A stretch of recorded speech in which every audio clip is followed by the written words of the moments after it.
In this video we're going to be discussing the fact that the Canal and River Trust has already said that budget cuts could lead to the closure of sections of Canal, the new boat licence system and how that could rapidly increase costs in the next few years, as well as the fact that I've already previously seen detrimental changes to my boat life in years gone by from these simple statements and announcements, such as when they repeatedly tinkered with the winter mooring permit system.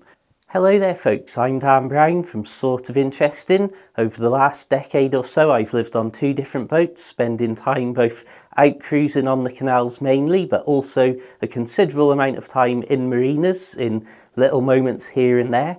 And today I've got a slightly more serious video than I would normally do, because we need to discuss the new boat licence system and how that's potentially going to affect boat life itself and obviously the potential foreshadowing it has for the future of boat life and the canal network itself. So what's going on and why is it so significant? Well, firstly, we need to take note of this short paragraph from the Canal and River Trust website. Subheading, all boats. Standard licence fee. All boats will see an above inflation increase in each of the next 5 years. This will be determined in November of the preceding year when the latest inflation forecasts are available from the Bank of England. So from that we can see the first important point. All boats are going to have an above inflation increase in the cost of the boat licence for years to come. So at least we know that and are upfront and honest about it so we can prepare and brace ourselves. Now, that's not the spicy part. It's going to get far more interesting and contentious as we go forward. Now, I'm not interested in sharing opinions and being on a soapbox here, but it's an important sort of background that there's a lot of people, as you can imagine with any big organisation, especially relating to particular lifestyles, there's a lot of strong opinions about the Canal and River Trust and some of the way that they spend money. But as I say, you could talk about that at length and still never come to an agreement amongst a lot of people. So before we get to the really spicy bits, I can give you a bit of context for the current rising in boat licence costs before this announcement about the above inflation rises. I've got an email from when I was reminded to buy and renew my boat licence at the end of November 2021. And at that point, it was going to cost me for my 45-foot boat that I owned at the time, £913.02 for a 12-month boat licence. There was up to a 5% reduction you could get on that for various ways and means, but let's keep it simple and not get too complicated. So to renew that licence, November 2021, £913.02. To renew that licence for a 45-foot boat here at the end of November in 2023, the cost has already risen to £1,076.39 as the base price. Now, my third boat, my theoretical third boat that's out there on the canal somewhere, I envision that potentially being a bigger boat again, because 45 foot is small compared to a lot of boats that are out there. And because these licenses are based on the length of a boat, there's people spending a lot more money just on the boat licence than I was back then. And my theoretical third boat, I'd imagine, might be 52 foot, say, something in that region, above 50 foot. But as a hypothetical 52-foot boat, if I wanted to put a licence on that now for 12 months, the base price would be £1,167.47. So these are not small figures that we're dealing with already at the moment. And as I say, there's a lot bigger boats with higher costs out there than that. But this is in no way, shape or form the really spicy bit. This is the spicy bit. Subheading, boats without a home mooring. Boats without a home mooring will see a total surcharge of 25% applied on top of the standard licence fee. It will be phased in so that the surcharge in each year is as follows. April 2024, standard licence fee plus 5%. April 2025, standard licence fee plus 10%. And then it continues in that manner until we get to April 2028, standard licence fee plus 25%. So it doesn't take a mathematical genius to see how rapidly an upward spiralling cost of a boat licence could become if you don't have a home mooring. And even just as we say, how much that base price, if you do have a home mooring and are paying marina fees, which will certainly not be cheap, how much the boat licence could still rise for you. Now, as I look to buy my third boat and potentially get a bigger boat again, upgrading from my previous 45-foot boat, as we've discussed, that licence is already going to cost well above £1,000 a year. The idea that in 2028 I could have a big boat with goodness knows what other costs going on in life, with a highly inflated boat licence base cost, and be paying 25% extra, doesn't make me feel very positive.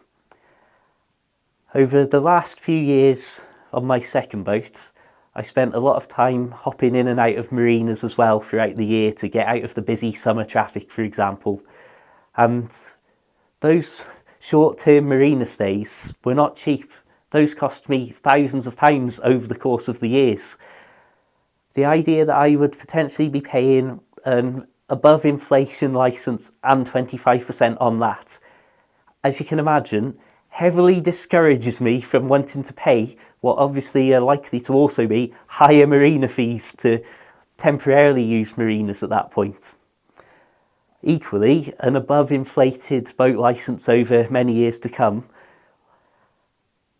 and again, who knows what the marina fees will be if you want to stay full-time in a residential marina, that doesn't sound appealing either. As I contemplate the idea that, just as a theoretical example here, if I saw a 60-foot boat, bigger than I'd necessarily potentially want, but if I saw a 60-foot boat at a really great price, maybe needed some work doing, and thought, great, you know what, let's just get that. And I moved my little cats and the dog and my girlfriend onto the boat, I'm going to have a significant thought in the back of my mind of, right, however much I've paid for the boat now, get ready, because I don't know what that boat licence is going to look like, plus 25%. From 2028 onwards. I just don't know how it really makes me feel about the long-term future of boat life. And if you think I'm being dramatic, let me just read this extra paragraph from the Canal and River Trust website. Subheading: Government funding cuts put future of nation's historic canals at risk.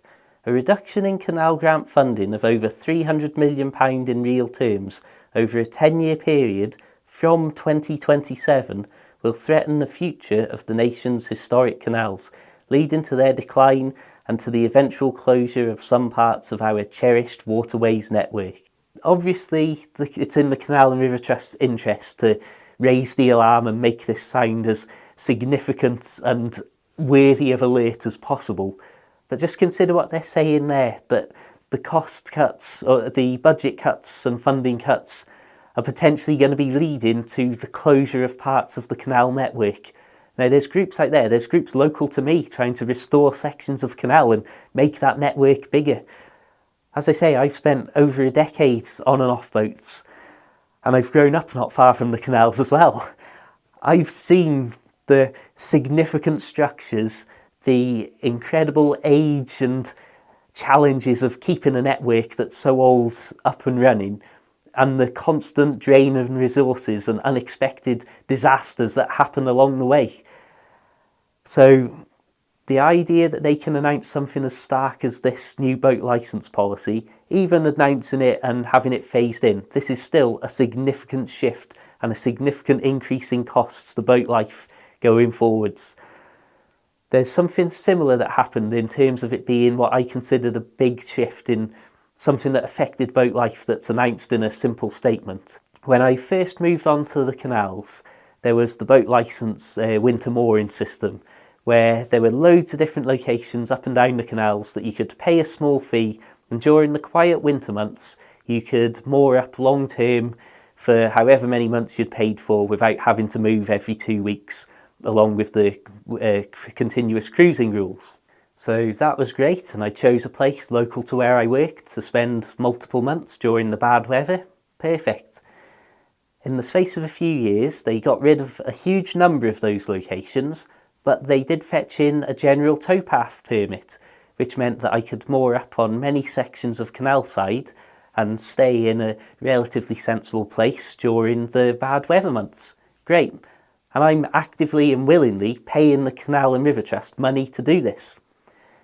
Then, again, in the space of a few years, they get rid of that general towpath permit, and it's just this massively reduced number of mooring places for the winter mooring permits, and none of them are reasonable distances or places that I want to spend long term during the bad weather months. And so what ended up happening was, through a historically wet winter, I just had to continue cruising. And I actively wanted to give them money in return for a service that was basically them saying, okay, then stop there if you want. And instead, they got no money from me. My boat life was significantly reduced in quality and comfort. And ultimately, that was one of the contributing factors that led me to sell my boat and move back to dry land for a couple of years before I then returned to the Canal. So this is the second thing in my personal experience that I personally perceive as a big shift and a big change to boat life. And I would say, with that in mind, for anybody out there as well who's potentially having a boat built for them from scratch and spending these huge amounts of money on very fancy boats, I would be concerned what the next unexpected announcement might be, even before we get to 2028. And with the Canal and River Trust saying sort of dire stuff like this, who knows what who knows what they might have up their sleeves for the future. And of course, perhaps nothing will happen and everything will solve itself and work out fine. Fingers crossed, I hope that does happen, and I hope that many people for years to come get to enjoy the canals as I have done. I want to be one of those people enjoying the canals. But I'd say, I've said on numerous occasions that just like everything else in the world, there's a clear sort of degradation in society going on. And the canals, of course, are not immune from this. I don't think that boat life is going to be my forever thing going forwards, but I did think there were plenty of decent years left being out and about on the canals. However, I do have a significant concern now that those plenty of decent years I've been forecasting in my own head might be reducing before my very eyes.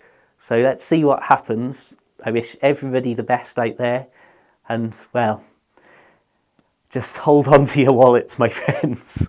I'd like to thank everybody who's supporting me on Patreon, PayPal and through YouTube channel memberships. I've only recently really started doing that sort of thing, so thank you for the support there. I hope you're seeing already that I've bought some better equipment and the quality of videos is rapidly going to increase, as well as the amount of output too.